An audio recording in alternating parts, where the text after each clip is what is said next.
We've lived in the jet age for around 70 years. It's arguably one of the greatest innovations of the past century, linking points and people all around the planet. But the jet age isn't without some drawbacks. Jets, while fast, are also loud. They eat up tons of fuel, and they're not so great for the environment. Many people have tried to make improvements to the jet engine, but few can claim to have been in as long as Mike McCune. Mike's an engineer at Pratt & Whitney, a pretty good one actually, with 66 patents to his name. And he's had this one idea that could radically change the jet engine. Something incredibly simple, yet fiendishly difficult. He and his colleagues have been at it for 30 years, spending $10 billion in the process, and they think they've finally cracked it.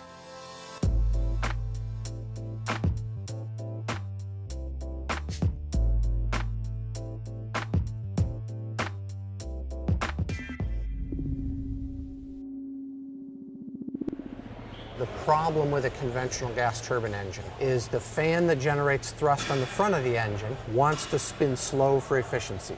The turbine driving the fan at the back of the engine wants to spin fast for efficiency. So you attach the turbine directly to the fan, either is running at the speed it wants for the best efficiency. But you have created something that solves that problem. Yes, so the way we solved the problem of compromising the fan and turbine was to introduce a gearbox in the shaft that reduces the speed of the fan and it lets the turbine spin faster. So each component can now spin at an optimum speed for its best efficiency.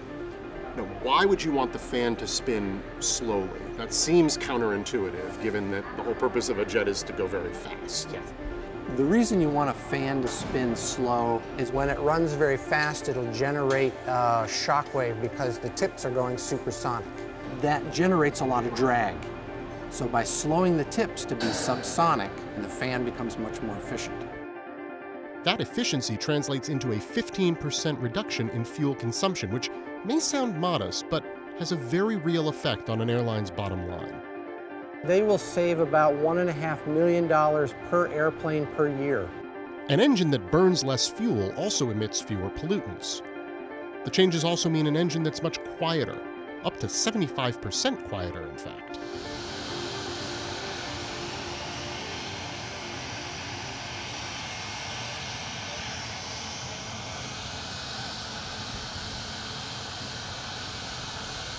Mama, it's me. No, I'm still in Florida. Yeah, I'm standing in front of a jet engine. We're testing out how loud it is. Oh yeah, but you can hear me, right? Yeah. All right. I love you. Bye. It works. Pratt & Whitney says we might fly on a plane with these engines as soon as the end of the year. Currently, they're being tested around the clock for about 2 months, making sure stuff like wind, hail, or birds won't break them. In an age when new technologies can arrive almost daily, a 30-year project sounds almost insane. But McCune is betting his breakthrough will pay off for a long, long time.